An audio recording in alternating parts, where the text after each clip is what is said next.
तर भाऊच्या धक्क्यावरचे 2 प्रोमो आपल्या समोर आलेले आहेत आणि आठवड्याभराचा हा सार भाऊच्या धक्क्यावर होत असतो. आणि मला जे वाटलं होतं तेच झालं होतं. तन्वी कोलते किती बोलते आणि आता जरा रितेश भाऊ जे आहेत ते थोडेसे चिडलेले दिसत आहेत. मागच्या सीझनला एवढं त्यांचं हे बघायला मिळत, म्हणजे पहिल्यापासूनच ते चिडलेले नव्हते किंवा पहिला सॉफ्ट सॉफ्ट बोलत होते, खूप असं वाटलं.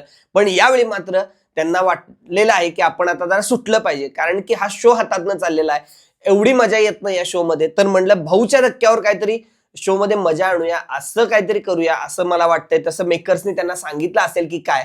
पण तन्वी कोलतेनं जो राडा घातलेला आहे, आल्यापासूनची भांडणं चालू होती, अगदी स्टेजवर सुद्धा ती भांडत होती आणि आतमध्ये पण कुठल्याही विषयावर भांडायला तिला विचार करायला लागत नव्हता. हे मात्र खरं होतं आणि प्रेक्षक सुद्धा कंटाळले होते तिच्या कर्कश आवाजाला. आणि रितेश भाऊंनी बरोबर तिची शाळा घेतलेली आहे. तन्वी कोलते किती बोलतेस इथनपासून सुरुवात झाली आणि त्याचबरोबर दीपाली सय्यद यांच्या बरोबर सुद्धा झालेल्या वादावर भाऊंनी बोललेले आहेत. तर दीपाली सय्यद यांनी संक्रांतीला भांडण जे केलं होतं त्याच्यावर बोलताना दीपाली सय्यद हे आरडी म्हणले. रितेश देशमुखला आरडी म्हणजे शॉर्ट फॉर्म मध्ये बोलण्यात आलं, त्यामुळं भाऊ चिडले आणि त्यांचं नाव आहे, माझं नाव रितेश आहे, आरडी नाही असं तिने सांगितलेलं आहे. आणि ती जरा सिनियर आहे त्यामुळं थोडासा म्हणजे ती त्या गोष्टीचा फायदा घेते की काय असं वाटतंय. घरामध्ये पण तसं करताना दिसते. पण शेवटी बिग बॉसच्या घरामध्ये कोण सिनियर ज्युनियर नसते, ते फक्त स्पर्धक असतात. आणि यावेळी मात्र रितेश देशमुख यांनी चांगल्याच चाबूक मारलेला आहे.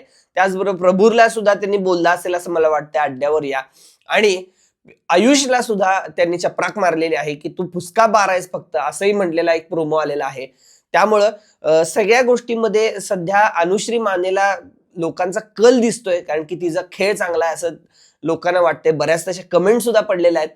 त्याचबरोबर रोशन भजनकर याला वोटिंग जास्त पडलेलं आहे, कारण की त्याचा जे स्वभाव आहे एकदम शांत आहे आणि कुठल्याही भांडणामध्ये त्यानं आतापर्यंत इंटरेस्ट घेतलेला नाही किंवा भांडताना दिसत नाही. आणि त्याचबरोबर गावाकडची त्याची पार्श्वभूमी, यामुळेच रोशन भजनकरला वोट मिळणार हे मात्र खरंच होतं. ते फॉलोअर सुद्धा चांगले आहेत.